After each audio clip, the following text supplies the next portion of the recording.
sauveur merveilleux je possède. Il s'est sacrifié pour moi. On se met debout. Il est sorti vivant du tombeau. Et même quand il était dans le tombeau, il était Seigneur. Amen. C'est pourquoi il a pu vaincre le tombeau. Il a pu vaincre la mort. Il est sorti vivant. Je voudrais demander au frère Mosé de lever la voix pour la parole que nous allons écouter. Que Dieu nous parle. Elle est la voix, frère. La parole, c'est la Merci Jésus. À la croix. La Bible dit que tu t'es soumis jusqu'à ce que tu es allé jusqu'à la mort de la croix sans pourtant abandonner, Seigneur. Même lorsque tu pouvais demander au Père à Gethsemane, lui demandant s'il est possible d'éloigner cette coupe, Père, tu t'es soumis à sa croix. Et nous te bénissons ce matin parce que tu n'as point, Seigneur, abandonné, tu es allé jusqu'à la mort. Et non seulement tu as régné dans le tombeau, mais tu es sorti de la victoire. Et nous avec toi, Seigneur. Et nous te bénissons pour cela, Père. Parce que nous voulons écouter ta parole. Donne à ton serviteur de pouvoir nous transmettre ce qu'il a reçu de toi fidèlement, Seigneur, ce matin. Afin que nos vies, Seigneur, sortent de là, libérées et régénérées dans le nom de Jésus que j'ai prié. Amen. Amen. Nous restons toujours debout, mais nous prenons nos Bibles. Toujours debout, nous prenons nos Bibles et nous ouvrons dans Exode chapitre 12. Ensuite, nous allons lire Matthieu, le chapitre 27, verset 15 à 26. Chargé de mes maladies. Temps pour nous, en lisant la Bible, que nous puissions nous laisser animer d'un esprit de triomphe, de gloire, de lumière, parce que c'est tout cela n'a pas possible. L'Éternel dit à Moïse et à Aaron dans le pays d'Égypte, ce mois-ci sera pour vous le premier des mois. Je voudrais juste m'arrêter là pour souligner au fait, ce mois-ci, mois de Pâques, saison de Pâques, sera désormais le premier des mois. Tout commence à Pâques. Tout commence quand le sang de Jésus coule. Tout commence lorsqu'on réalise que Christ est mort, il est ressuscité pour nous et qu'on lui donne notre vie. C'est là où tout commence. C'est là le commencement de notre vie. Sinon, depuis notre naissance jusqu'à maintenant, c'était la mort qui dominait en nous. Mais à partir du jour où tu as reçu Jésus, c'est le commencement de la vie. C'est là où la vie commence. Je veux le dire à quelqu'un ce matin. La vie commence quand on reçoit Jésus. De notre naissance jusqu'à ce qu'on reçoit Jésus, c'est la mort. C'est la mort. C'est le ténèbre. C'est l'esclavage. C'est la domination du malheur. Mais quand on reçoit Jésus, c'est le premier jour. C'est le commencement. C'est la première saison. C'est le premier temps. C'est le commencement de toutes choses. Et ce mois-ci sera pour vous, pas pour les autres Égyptiens et les autres peuples, mais pour vous, Israël, qui venez d'être libérés des mains de Pharaon. Votre calendrier va changer. Votre calendrier va subir un changement profond. Désormais, ce mois-ci sera le commencement, le premier mois. Continuons la lecture à partir du verset 3. Je ne saurais continuer sans dire ce que je viens de dire. Parlez à toute l'assemblée d'Israël et dites, le 10e jour de ce mois, on prendra un agneau pour chaque famille, un agneau pour chaque maison. Si la maison est trop peu nombreuse, pour un agneau, on le prendra avec son plus proche voisin, selon le nombre de personnes. Vous compterez pour cet agneau d'après ce que chacun peut manger.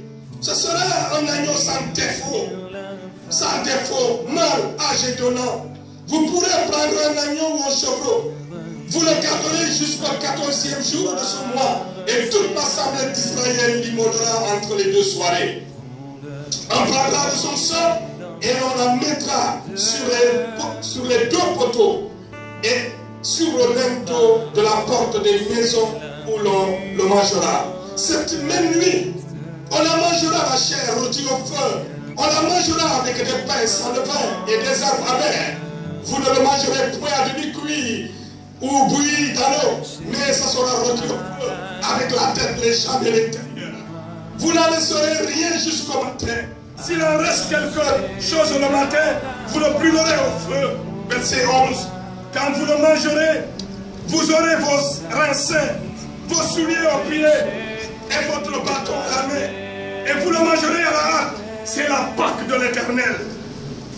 Cette nuit-là, je passerai dans le pays d'Égypte et je frapperai tous les premiers-nés du pays d'Égypte, depuis les hommes jusqu'aux animaux, et j'exercerai des jugements contre tous les dieux d'Égypte.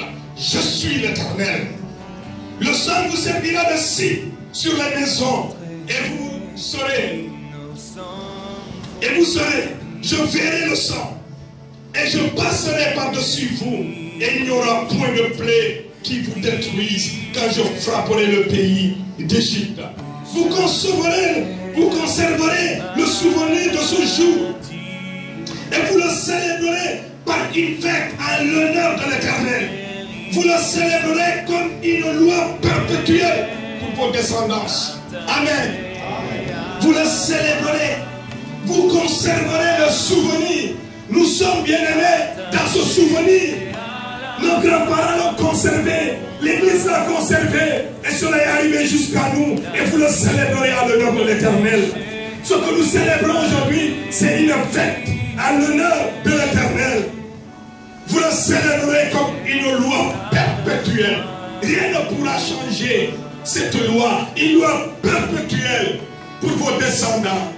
Lisons dans Matthieu chapitre 27. Alors maintenant dans Matthieu chapitre 27.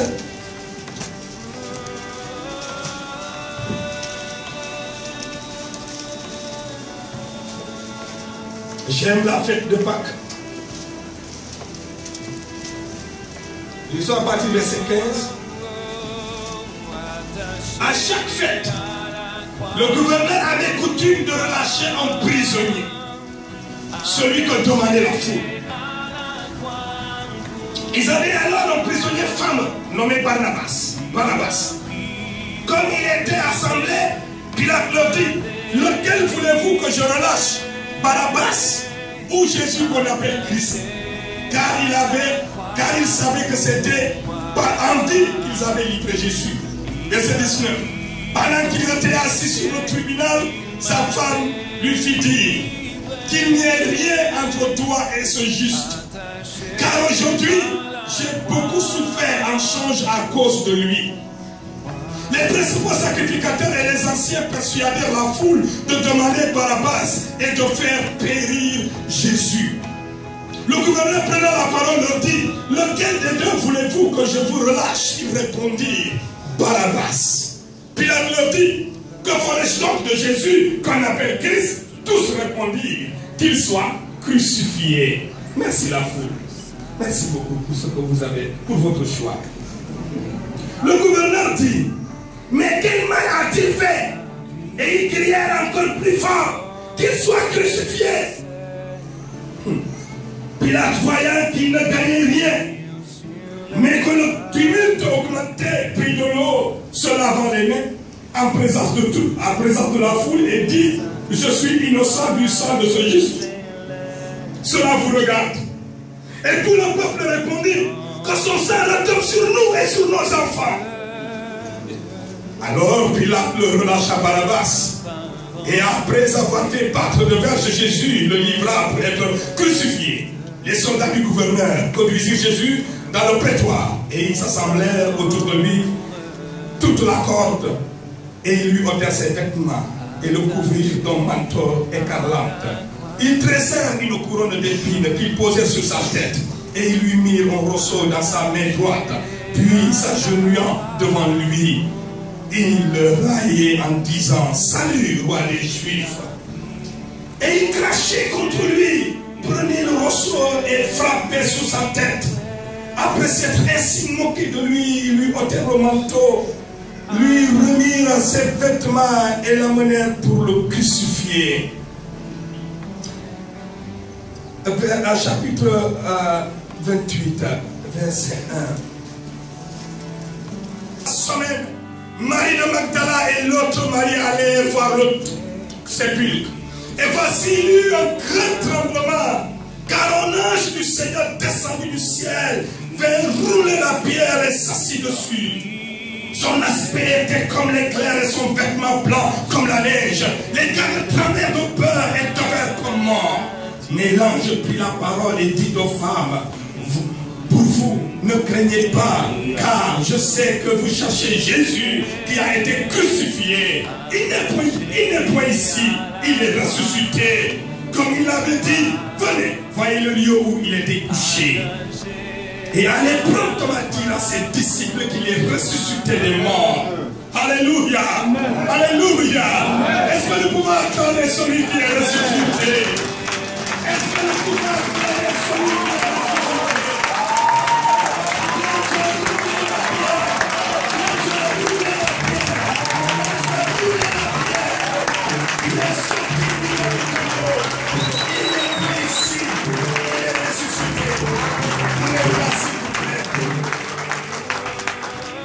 S'il vous plaît, j'aime ces textes. J'aime ces textes, j'aime la parole de Dieu, j'aime la Bible. Il est dit qu'il est ressuscité, il n'est point d'ici. Je sais que vous le cherchez, mais il n'est point d'ici. Il n'est point dans le tombeau. Beaucoup dans ce monde le cherchent, mais il ne cherche là où il n'est pas parmi les morts. Il y en a qui le cherchent dans le groupe des religieux, des chefs religieux. Jésus n'est pas là-bas. Il y en a qui le cherchent au milieu, parmi les Mohamed, les Bouddhas et autres. Jésus n'est pas parmi eux. Ils sont tous morts et ils sont restés dans les tombeaux. Jésus n'est pas avec les morts. Vous le cherchez parmi les morts, les prophètes qui sont morts. Les prophètes de nos pays, nous les cherchons parmi eux, nous les cherchons parmi les grands de l'histoire. Jésus n'est point parmi eux, parce qu'ils sont tous morts. Et ils sont restés dans les tombeaux. Si vous voulez chercher Jésus, cherchez-le parmi les vivants. Jésus est parmi les vivants. Il est ici ce matin. Vous le cherchez à matin, vous le trouverez. Parce qu'il est là parmi nous, et nous sommes tous des vivants. Alléluia. Nous étions morts et voici, nous sommes ressuscités avec lui. Si vous le cherchez dans l'église, vous le trouverez là. Parce que l'église est la communauté des vivants. Ceux qui sont ressuscités avec Jésus. Ceux qui ont vaincu le péché et la mort. Pourquoi le cherchez-vous parmi les morts? Il n'est point parmi eux. Il est parmi les vivants. Alors le thème de mon message ce matin, c'est la Pâque de ma libération. Cette Pâque est la Pâque de ma libération. Ce n'est pas une Pâque historique. C'est ma Pâque. Ce n'est pas la Pâque de quelqu'un. Ce n'est pas la Pâque d'une dénomination. Ce n'est pas la Pâque d'une église quelconque. Ce n'est pas la Pâque de 2014. Même si tout le monde l'appelle Pâque 2014. Mais moi, je décrète que cette Pâque-là, c'est ma Pâque. Alléluia. C'est ma Pâque. Pour ma libération. Libéré de quoi? Alléluia. Que chacun de nous essaye déjà de faire le bilan, la liste des choses auxquelles le Seigneur voudrait aujourd'hui te libérer. Parce qu'en préparant ce message, le Seigneur m'a clairement dit que beaucoup d'entre nous seront délivrés, seront libérés aujourd'hui. Dans leur corps, dans leur esprit et dans votre âme, le Seigneur est descendu ce matin ici pour nous libérer. C'est pourquoi cette Pâque devient ta Pâque, ma Pâque, pour ma libération, pour ma délivrance, pour ma liberté, pour mon triomphe. Oui, la fête de Pâques, c'est la fête du triomphe. C'est la fête de la libération. C'est la fête de la C'est le passage de la servitude à la liberté ou à la terre promise, de l'esclavage à la liberté. C'est un temps qui marque la renaissance d'un peuple. C'est pas que nous venons de lire dans Exode chapitre 12, c'était la Pâque des enfants d'Israël. Ce n'était pas la Pâque des Égyptiens, ni des Amalécites, ni des Philistins, ni des Cananéens. C'était la Pâque des enfants d'Israël. Alléluia. C'était leur Pâque. Et la Bible dit, Dieu dit à Moïse, après qu'il ait appelé dans le chapitre 3, beaucoup de choses, beaucoup d'événements se sont passés. Jusqu'au chapitre 12, je peux avoir les références ici. Jusqu'au chapitre 12. Et l'Éternel dit à Moïse et à Aaron, alors maintenant, la libération du peuple d'Israël est arrivée. Je vais faire une saison nouvelle. Pendant 400 ans ou 430 ans. Ça dépend. N'est-ce pas? Disons pendant 4 siècles, Israël était en captivité.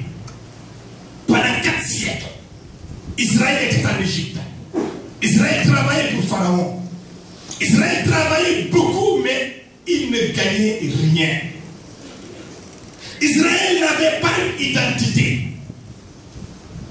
Israël a souffert. Les enfants d'Israël ont souffert. La Bible dit, quand Moïse est devenu grand, il est allé vers les enfants d'Israël. Il a observé comment ils travaillaient, comment on les maltraitait. Moïse n'a pas pu supporter cela. D'ailleurs, un jour, il a vu un Égyptien qui frappait un Israélite. Nous savons ce que Moïse a fait. Il a tué l'Égyptien. Parce qu'il ne supportait pas voir les enfants de Dieu maltraités. Je voudrais dire à quelqu'un ce matin, ce que tu ne supportes pas dans ta vie, ce que tu ne supportes pas voir ou entendre, c'est là ton appel, c'est là ta vocation, c'est là où Dieu voudrait que tu agisses. Amen. Amen. Qu'est-ce que tu ne supportes pas aujourd'hui au Sénégal, en Afrique? Qu'est-ce que tu ne supportes pas? Tu le vois, tu l'entends, ça te fait mal, ça te brise le cœur. Ça te brise le cœur. Moi, quand je sors dans la ville de Dakar, je vois la poubelle partout, ça me brise le cœur. Les odeurs, je sens les mauvaises odeurs partout dans la ville de Dakar, ça me brise le cœur. J'ai été dans une ville, une grande ville de ce monde qu'on appelle la ville la plus propre au monde. Singapour. Un pays, une ville. Grande ville, c'est la ville la plus propre. Où lorsque tu jettes un papier par terre, tu vas en prison. Et ce n'est pas comme dans nos prisons là, où les prisonniers passent tout le temps à écrire, ils ont même le temps d'écrire des livres, de regarder la télévision, ils font rien. Et les prisonniers là-bas, ils sortent pour balayer toute la ville. Nettoyer la ville, travailler pour participer au développement de leur pays. Lorsque vous arrivez dans cette ville-là, il fait très chaud comme en Afrique. Mais je crois que si Jésus tarde, il faut même climatiser les rues. Ils ont tout climatisé sauf les rues. Sauf les rues. Et j'ai dit, voilà un pasteur là-bas. Je lui ai dit, je crois que si Jésus tarde, vous allez climatiser les rues. Il dit, nous sommes en train de penser même à ça. Ça nous a déjà traversé l'esprit. Voilà ce que Jésus fait quand il arrive quelque part. Alors qu'est-ce qui te brise le cœur? S'ils sont arrivés à ce niveau de propriété, c'est parce qu'à un moment donné, il y a une situation qui les a brisé le cœur. Et ils se sont levés contre cela. Qu'est-ce qui te brise le cœur? Au lieu de fuir, tu dois rester et apporter la solution. C'est ce que Jésus a fait. Dieu n'a pas fini avec l'humanité. Dieu n'a pas fui l'humanité. Jésus n'a pas jeté l'éponge.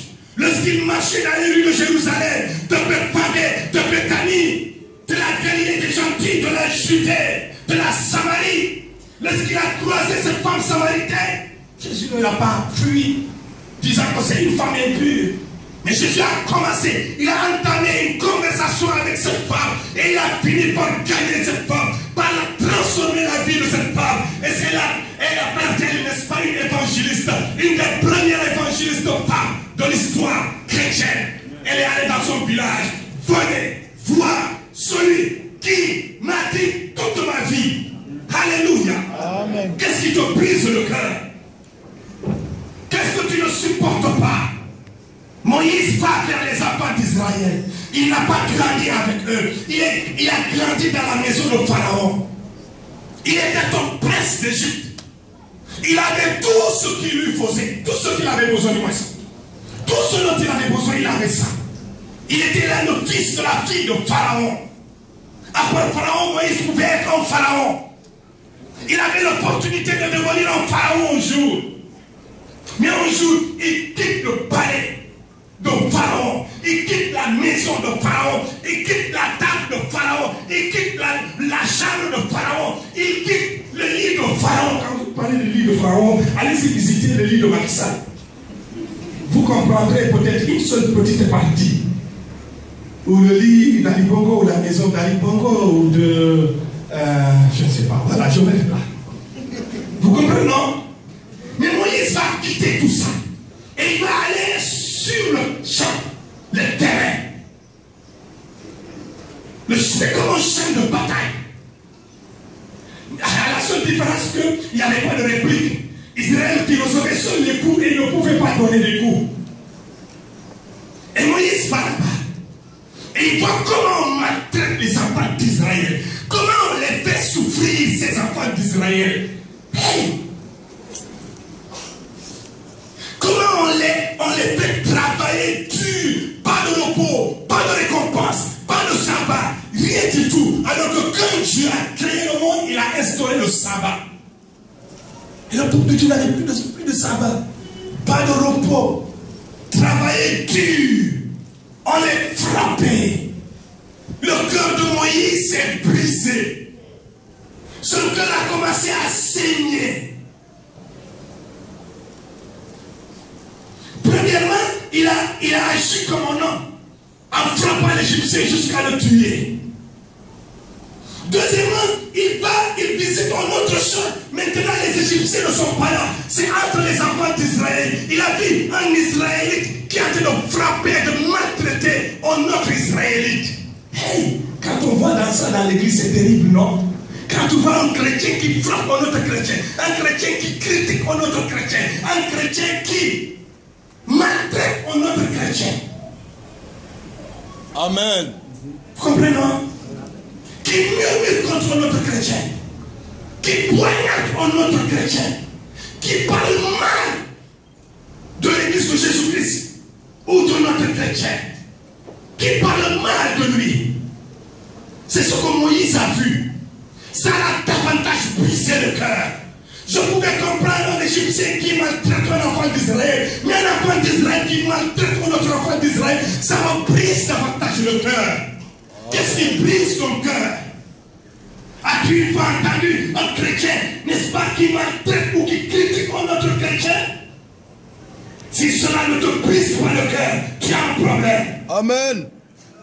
Qu'est-ce qui te brise le cœur? Moïse a dit, je ne peux plus supporter. C'est fini, c'est ma vocation, c'est mon appel. J'ai résisté à Dieu, je ne voulais pas, n'est-ce pas, répondre à son appel. Mais maintenant je m'engage. Alléluia. Amen. Dieu parle à quelqu'un ce matin. Nous sommes maltraités. Nous sommes maltraités dans ce monde-là. Pire encore, nous nous maltraitons entre nous. Mais où sont ces hommes et ces femmes qui vont se lever à cause de ce qui leur brise le cœur? Je vois beaucoup de jeunes africains aujourd'hui qui abandonnent l'Afrique parce que l'Afrique est maltraitée. Qui fuient l'Afrique parce que l'Afrique est maltraitée. Parce que l'Afrique est exploitée, surexploitée. Je ne vous apprends rien à ce sujet.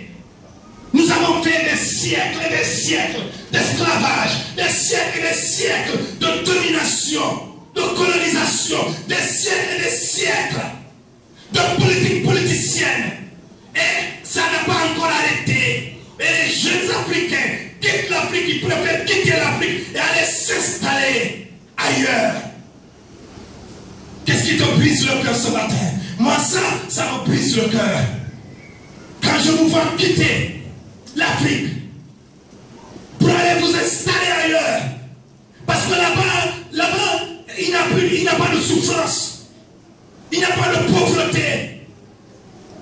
Moïse a laissé toutes ces situations. Il n'a pas cherché son bien personnel, son développement personnel. Sinon, il n'allait pas quitter la maison de Pharaon où il avait tout. Seigneur, aide-nous. C'est pourquoi je t'annonce que cette Pâque, c'est ta Pâque pour ta délivrance. Contre cet esprit d'infériorité, ce complexe d'infériorité qui t'anime et qui fait que tout ton rêve, c'est aller vivre aux États-Unis ou en Europe. Je, au nom de Jésus de Nazareth, reçois ta délivrance ce matin. Aujourd'hui, c'est dans Facebook, dans l'internet maintenant, où les jeunes filles cherchent des maris, juste pas parce qu'ils vont se marier sérieusement, parce qu'ils veulent avoir l'opportunité d'aller vivre en Europe. Reçois ta délivrance ce matin, au nom de Jésus. Amen. Au nom de Jésus. Reçois ta délivrance. Reste ici et transforme la situation, car tu en es capable. Tu en es capable. Tu en es capable. Tu en es capable. Moïse a vécu chez Pharaon, il a quitté chez Pharaon, il est allé au champ de bataille, il a accepté de souffrir avec ses frères. Mais il a pété la Pâque avec ses frères. Et il est sorti d'Égypte avec ses frères. Il est allé dans le désert avec ses frères. Il a vu la main de Dieu sur Pharaon, sur l'Égypte, arracher Israël.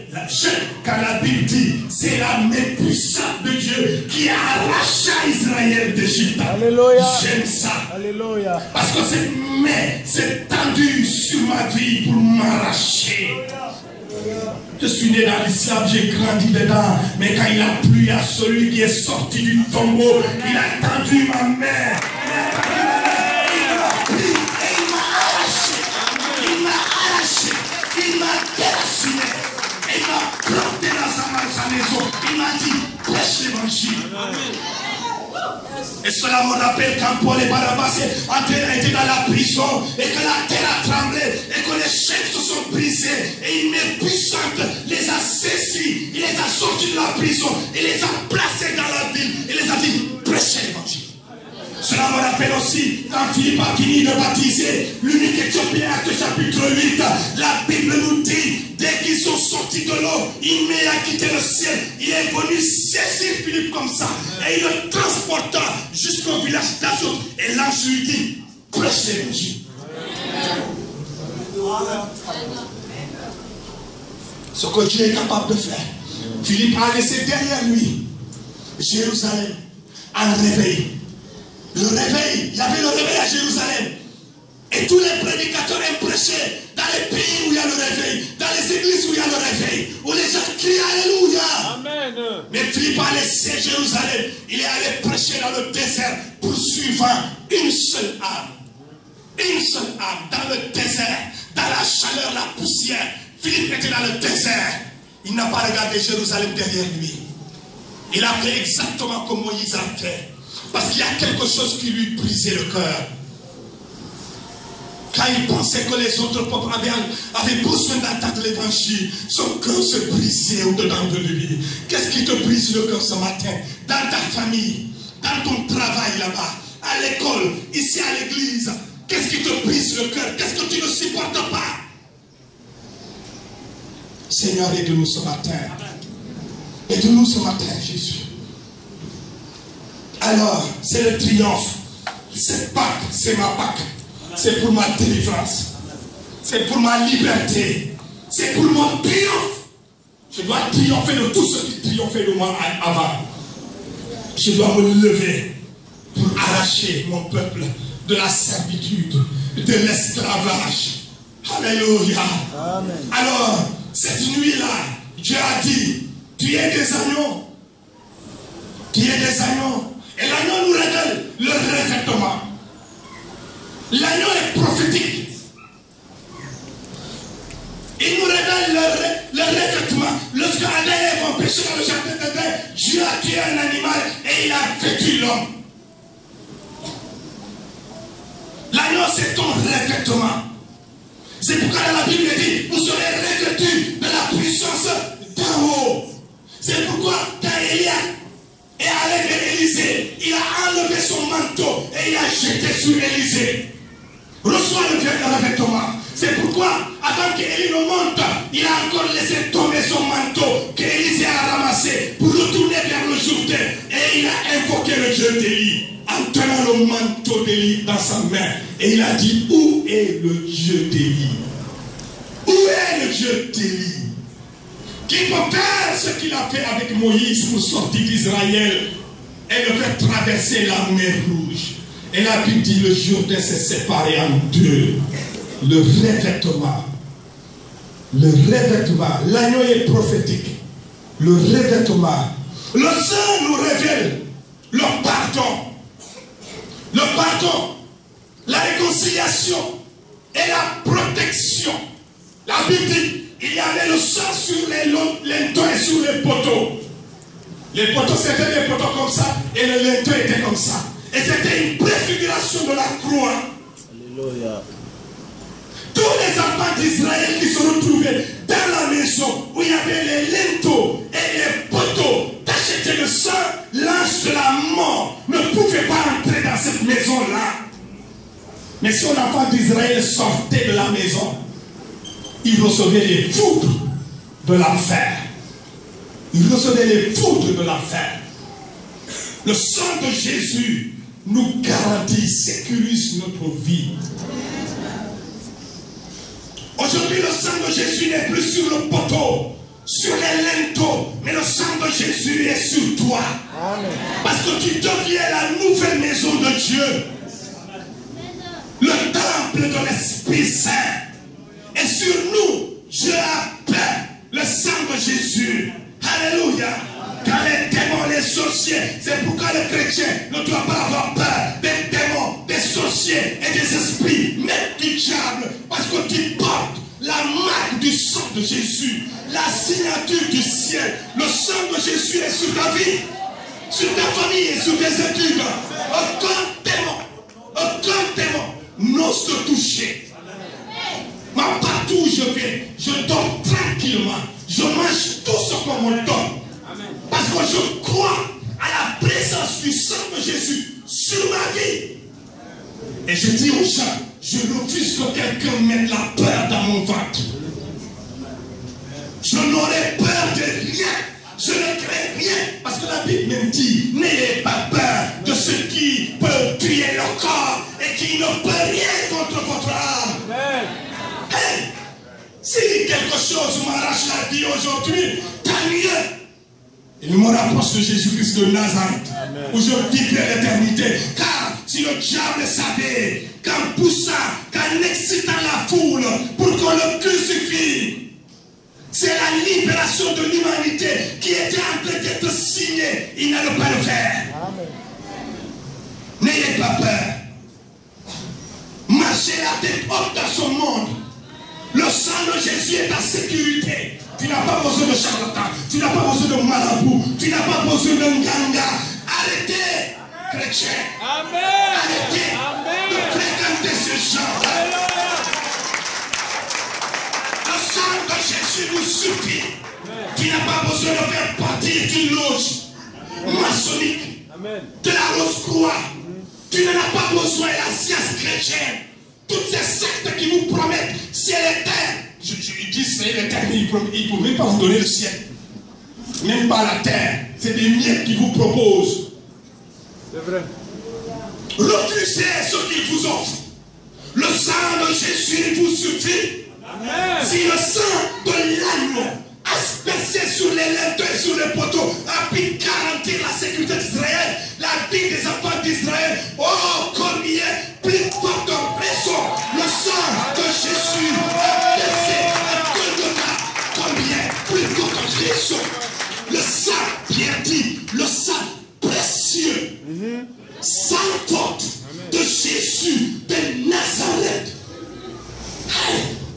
J'ai dit aux Juifs là, si le sang des agneaux vous a gardé en Égypte, ça c'est votre problème. Moi, c'est le sang de Jésus. Amen. Le sang humain même a plus de valeur que le sang de l'animal. Plus votre raison maintenant le sang de Dieu. Amen. Je suis gardé, protégé, sécurisé. On me fera la guerre, mais elle ne me vaincra point. Amen. Rien ne peut quelque chose contre nous. Nous sommes avec le ressuscité. Amen.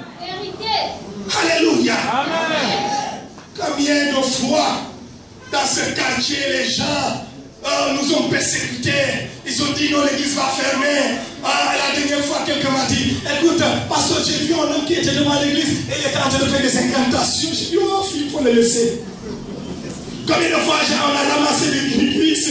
Quand j'arrive là, je marche dessus. J'ai dit à François, jetez ça dans la poubelle. Prends la peine et tu jettes ça dans la poubelle.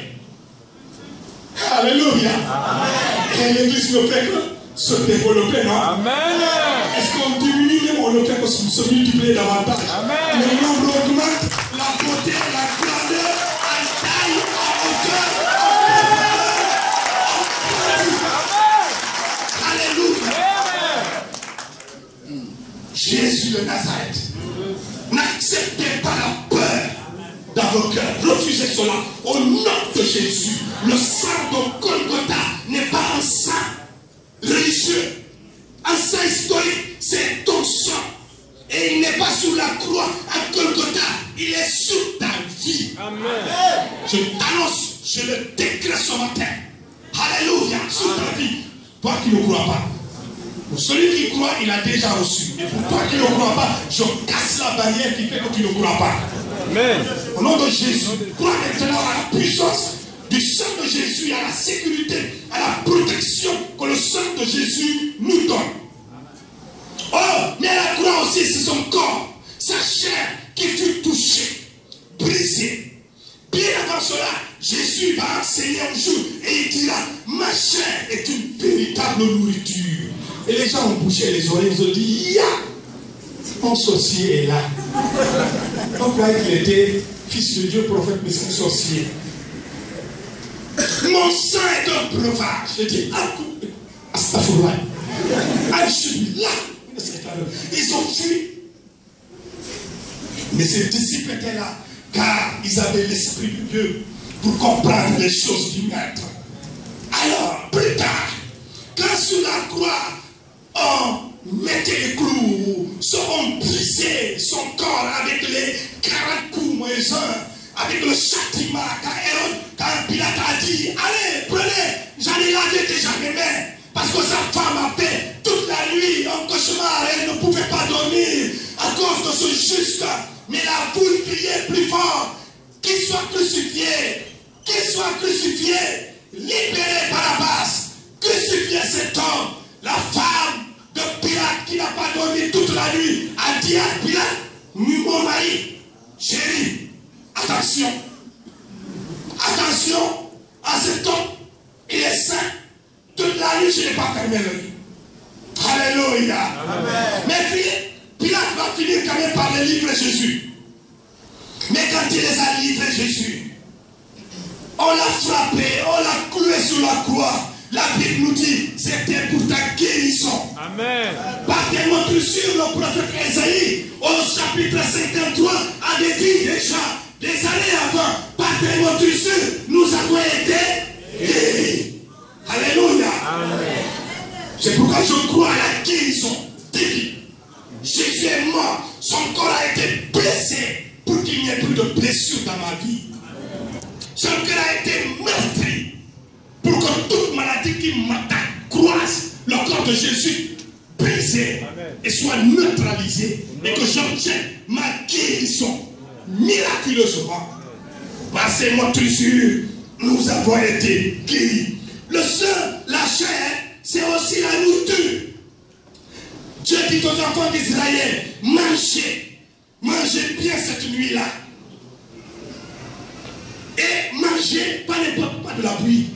La bouillie, là, quand tu manges ça, chez nous, là, il y a un plat traditionnel qu'on appelle le grouba. Mais tu manges ça à midi, là, à 13h, tu as faim. Vous comprenez, non? Je compare cela aux solutions des gens de ce monde, des sectes, des loges, tout ça là. Ils te donnent quelque chose, le chef Nathan te donne un gris-gris, mais il te dit le gris-gris là, il ne faut pas l'amener ailleurs. Hein. Il ne faut pas faire ceci, il ne faut pas faire cela. Ou bien après un an, le gris-gris est périmé. Il faut retourner encore chez lui chercher un nouveau gris-gris. Ça ne peut pas tenir.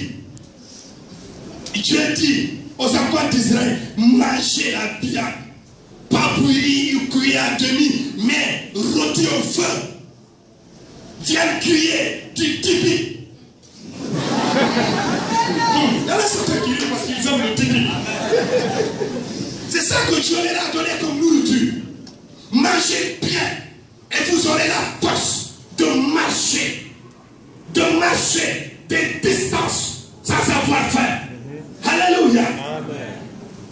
Alors, la mort de Jésus nous donne la force de demeurer chrétien, de démarrer la marche chrétienne. Et on ne se fatigue pas. Point. On marche sur toute la puissance du diable. Rien ne peut nous nuire. Et aucune distance ne peut nous fatiguer, ne peut nous décourager. C'est-à-dire, même si Jésus tarde à venir là, moi je continue ma marche. Amen. Jusqu'à ce qu'il revienne ou que la mort vienne me rapprocher de lui. Amen. À ce moment, comme j'ai l'habitude de dire, la mort devient ma servante. Ma servante, je vais l'employer pour qu'elle m'amène vers le Seigneur. Elle n'a aucun pouvoir sur moi. Amen. Mais le jour où mon Dieu aura besoin de moi, où moi-même je serai fatigué de vivre ici, j'ai besoin de rejoindre la maison de mon Père. Je me dis, moi, qui vient me rapprocher de mon être. Elle obéit en ce moment-là. Elle obéit. Elle fait ce que mon Dieu veut. Ou elle fait ce que moi je veux. Ou elle fait ce que mon Dieu et moi, nous nous sommes entendus déjà. Amen. Alléluia. Amen. Notre marche chrétienne. Mon cœur est brisé quand je vois un chrétien qui commence à marcher. Un homme, une femme qui commence à marcher avec le Seigneur. Il reçoit Jésus. Un an après, on demande où est la soeur? On dit, oh, la soeur là, elle est découragée. Oh. La soeur là ne vient plus à l'église. Ouais, elle a rencontré un petit copain. Un petit copain. Puis elle était en marche avec Dieu. Un petit copain. Un petit copain, il dit, une copine. Une copine. Et j'ai l'habitude de dire une copine, c'est un oiseau. Et un oiseau, c'est dans la catégorie des animaux. Toi, tu es la catégorie des hommes, des humains, créés à l'image de Dieu. Les animaux ne sont pas créés à l'image de Dieu. Toi, au lieu d'avoir un homme, une femme comme compagnie, tu as une copine. Tu as une copine. Un oiseau avec qui tu marches. Hein? Au nom de Jésus, reçois ta libération maintenant. Nous sommes à Pâques et je te dis que c'est ta Pâques. C'est ta Pâques et tu dois être délivré de cet esprit de copain ou de copine. Au nom de Jésus, tu vas continuer ta marche. Aucun copain, aucune copine ne va t'arrêter. Parce que tu as mangé la viande. Tu as mangé la viande. Le dîner que Dieu t'a donné pour que tu commences la marche, ce n'est pas de la bouillie, ce n'est pas du gourban, c'est de la viande rôtie au feu. Amen. Tu dois tenir. Tu dois continuer la marche contre feu et marée. Amen. Tu dois demeurer attaché au Seigneur jusqu'à ce qu'il revienne. Au nom de Jésus, c'est pourquoi il a donné la viande rôtie au feu, manger. Qui commence dans ta vie. Et cela nous donne la force, la capacité et le pouvoir. Et il y a un détail qui est soulevé dans ce passage. Et rien ne devait rester. Il fallait tout manger. Hein? Même si ça reste les os, vous allez les brûler le matin au feu. Mais rien ne doit rester. Jésus là, c'est un produit à consommer en entier. Amen. Dis à celui qui est à côté de toi, rien à jeter. Chez Jésus. Rien à jeter. Rien à jeter. Tu prends tout. Tu manges tout. Alléluia. Hey, tu manges tout. Même si ça reste quand tous les enfants des hommes ont brûlé, la fumée monte à Dieu. C'est-à-dire, le chrétien est comme c'est un grand visionnaire, il y a toujours des choses qu'on n'a pas pu faire, et puis la mort est venue, ou bien Jésus est revenu. Mais ça là, ça va vers le ciel, ça va vers Dieu, ça va nous trouver là-bas. Des choses que nous n'avons pas pu accomplir et que nous avions à cœur d'accomplir, mais notre récompense nous attend là-bas. Tu mets cela dans le feu amène, n'est-ce pas, la fumée au ciel et Dieu te garde tes récompenses. Alléluia. Notre Dieu est bon. Rien à jeter, rien à jeter. Jésus là, c'est pas comme le poisson yaboy, où la tête on ne peut pas manger, où il y a des arrêts. Hein, que si tu te cognes ici là, tu vas aller voir lancer Olivier à Kédiaka pour qu'il t'arrache ta dent. Non. Rien qui blesse. Vous savez, certains d'entre vous ne comprennent pas. Je viens de l'islam.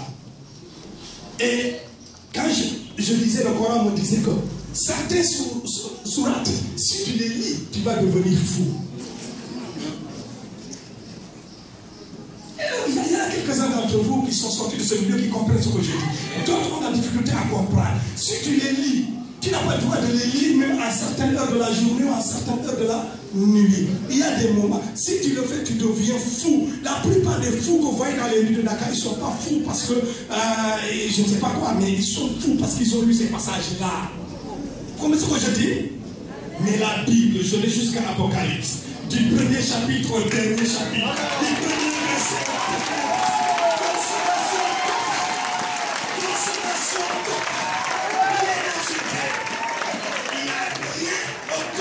C'est la Bible qui me rend le fou de temps. Alléluia. Tout apprend. Ça a été consommé, tout. On lit la Bible le jour comme la nuit.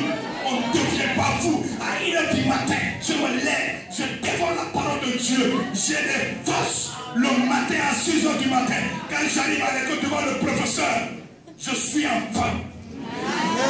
Au service. Le patron m'a dit comment ça va? Ça va très bien. Parce que j'ai pris un bon plat. De la Bible. Bon plat. Alléluia. Mangez tout. Tout. Consommez tout. En Jésus, il n'y a rien à jeter. Il y en a qui disent, ah oui, moi j'aime la Bible, mais il y a ce verset-là que je n'aime pas. Tu as un problème? Il y en a qui disent, non, il y a ce passage-là qui me dérange dans la Bible. Mais qui es-tu? Tu as des problèmes? C'est toi qui dérange le passage. Mais le passage ne te dérange pas. C'est toi qui dérange le passage. La Bible, c'est la parole de Dieu. Inspirée de Dieu. Totalement inspirée. Un iota, dit Jésus. Un iota, c'est la plus petite lettre de l'alphabet grec. On l'écrit comme ça, un petit trait comme ça. Un trait, iota. Un trait comme ça. C'est la plus petite lettre. Et Jésus dit la plus petite lettre là ne va pas passer, ne peut pas périner. Tu ne peux pas le jeter. Il n'y a rien à jeter dedans. Tout théologien qui te dit qu'il y a quelque chose à jeter, fuis. Il faut le fuir. C'est une théologie en son moment diabolique et satanique. Alors la Bible est à consommer dans sa totalité. Pour terminer, nous avons beaucoup de choses à dire. J'ai beaucoup de choses à dire, mais il y a beaucoup de choses à faire. Alléluia. Dans Jean chapitre 3, verset.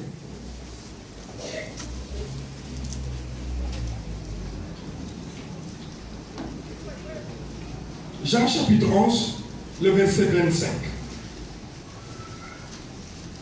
Nous allons terminer sur ces passages.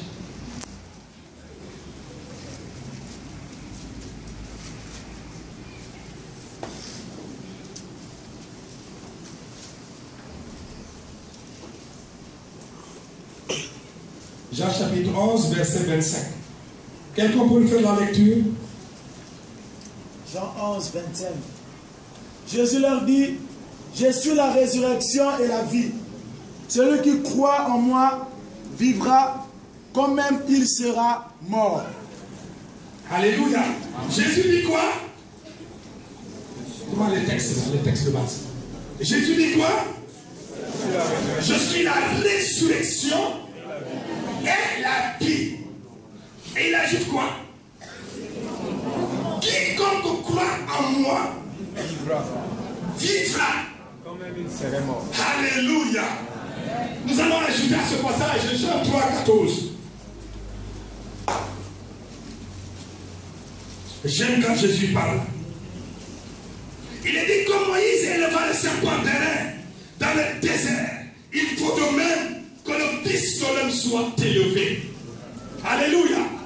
Vous connaissez l'histoire du serpent d'airain dans le désert. Dans Nombre chapitre 23.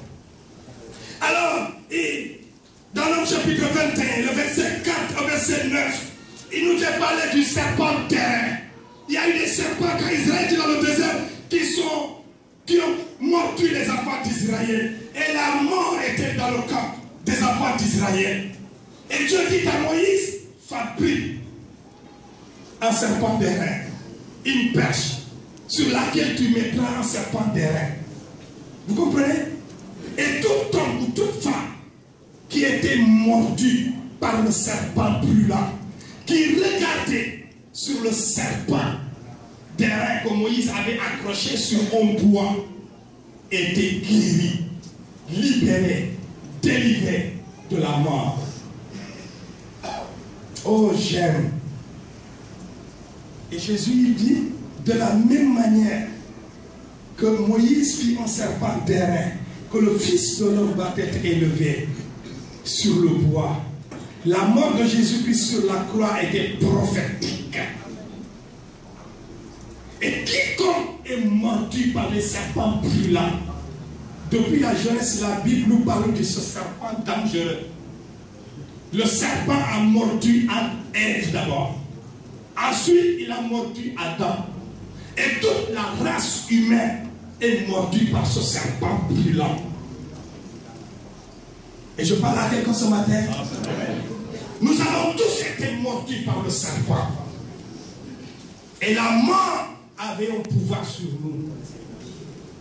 Nous étions déjà morts. Vous savez, on parle de la mort physique.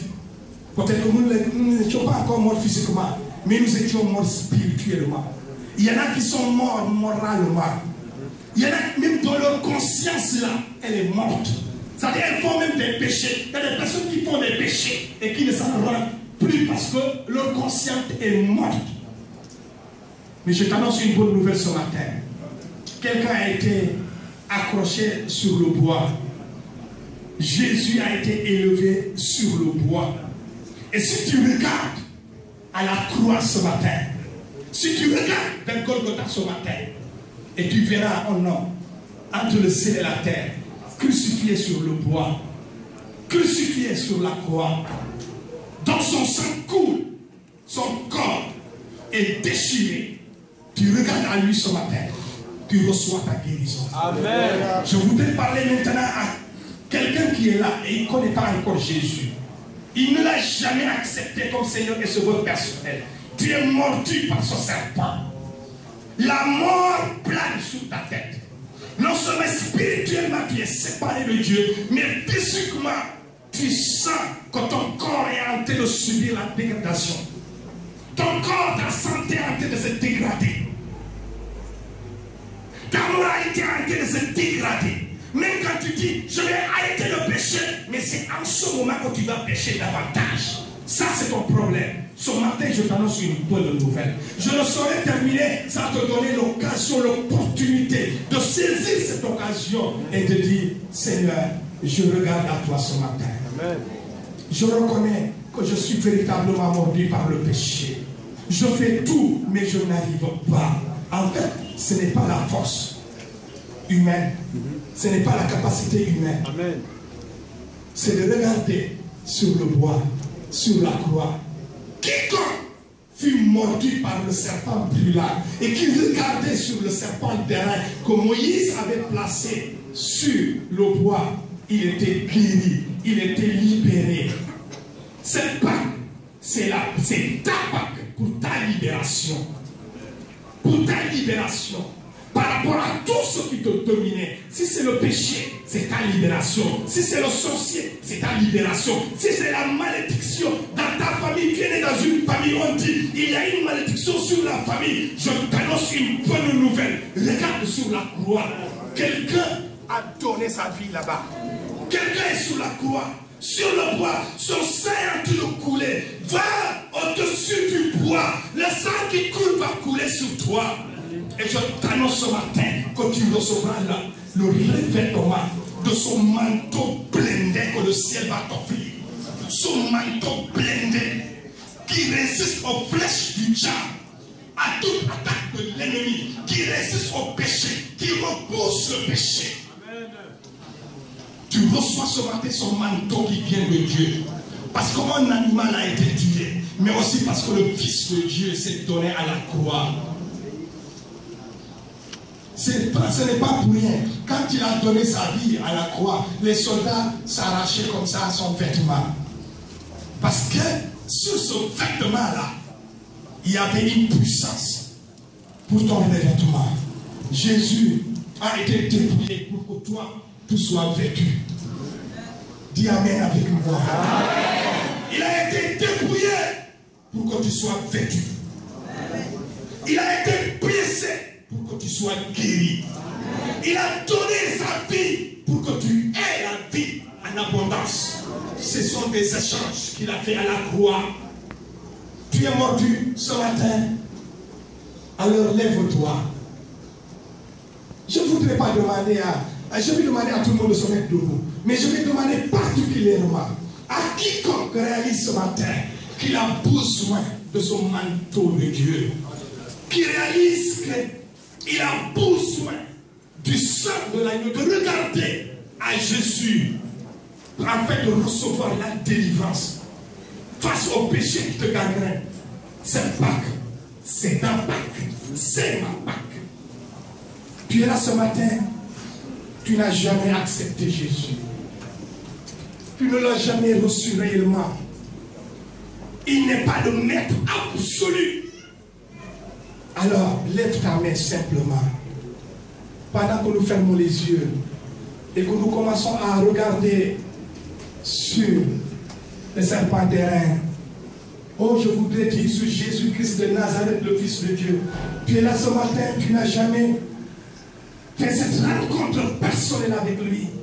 Je t'invite simplement à lever ta main droite avant que nous prions. Dieu me dit ce matin qu'il y a quelqu'un qui est là. Sans regarder ni à gauche ni à droite, parce que c'est une question de vie ou de mort. Tu es mordu par le serpent. Tu es mordu par le serpent. Je vais demander à la personne, il y a déjà quelqu'un là-bas. Avance, aie le courage, avance. Aidez-la à venir jusqu'ici. Quelqu'un qui a levé la main de l'autre côté, avance devant. Nous allons prier. Nous voulons devant. Il y a quelqu'un qui a levé la main ici. Avance, laissez-lui le passage de venir. Viens devant, on va prier pour toi. Viens toi qui as levé la main. Viens. Tu es là ce matin, serre-moi ta main vers Christ. Et dis Jésus, tu ne lèves pas la main vers quelqu'un.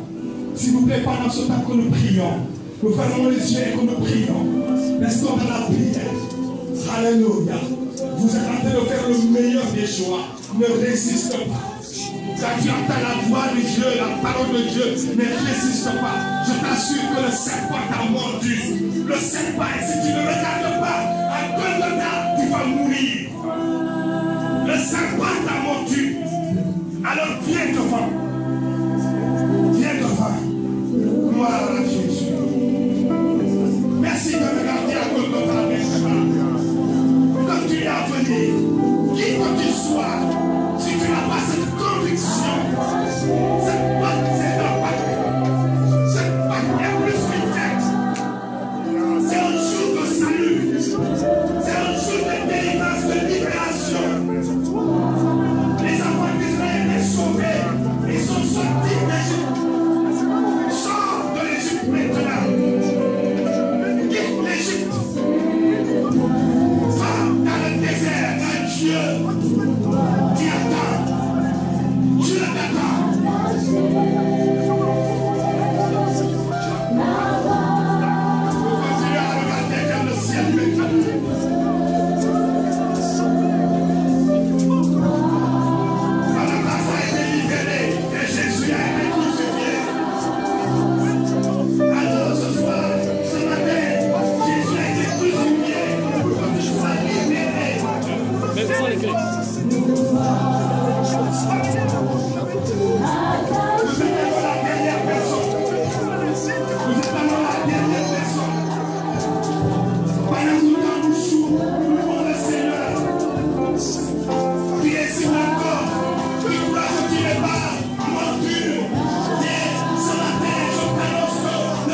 libéré. Et Jésus a été crucifié. Et la Bible nous dit que c'était un grand pécheur, un grand bandit. Mais il a été libéré. Et Jésus a été crucifié. Ce matin, tu seras libéré. Parce que Jésus est crucifié. Jésus est crucifié. Tu regardes la nuit ce matin. Tu regardes la nuit ce matin. Je vais demander à la sœur Olivier de venir l'écouter dans une prière de repentance. Et pendant ce temps, ouvrez vos cœurs à Dieu. Ouvrez vos cœurs à Dieu. Au moment comme ça,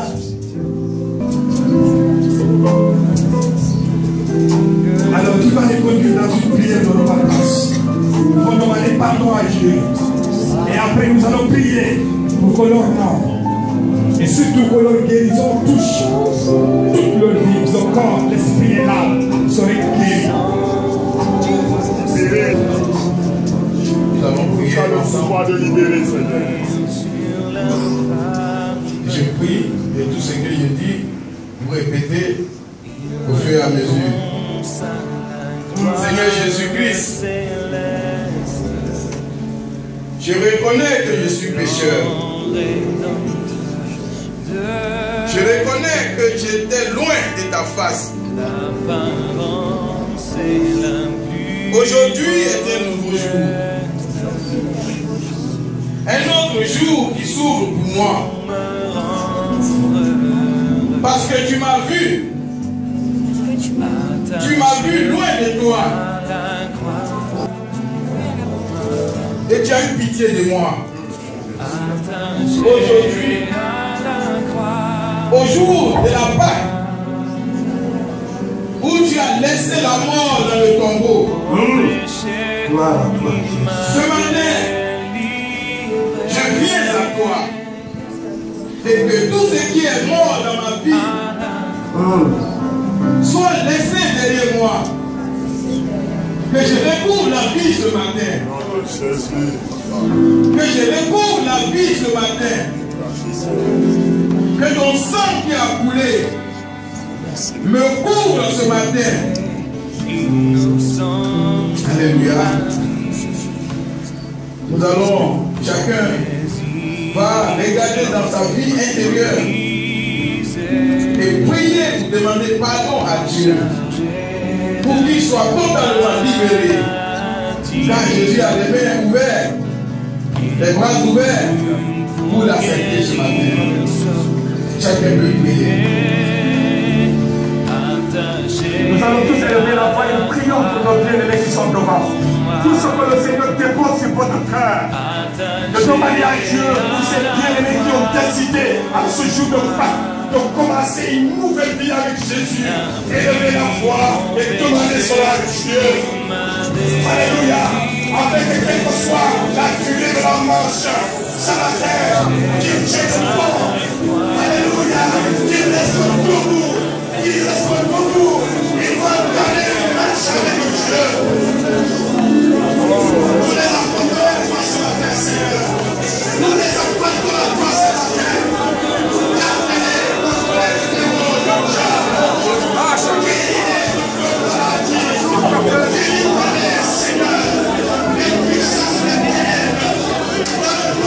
Jésus, Seigneur, je prie comme tu l'as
Nous allons les recevoir, nous allons les aimer, nous allons les encadrer et nous allons faire d'eux des héros.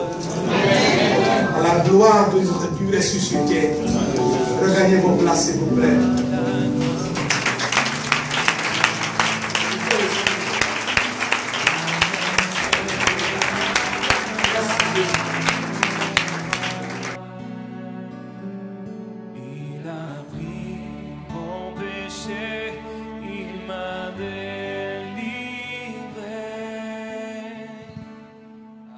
Attaché à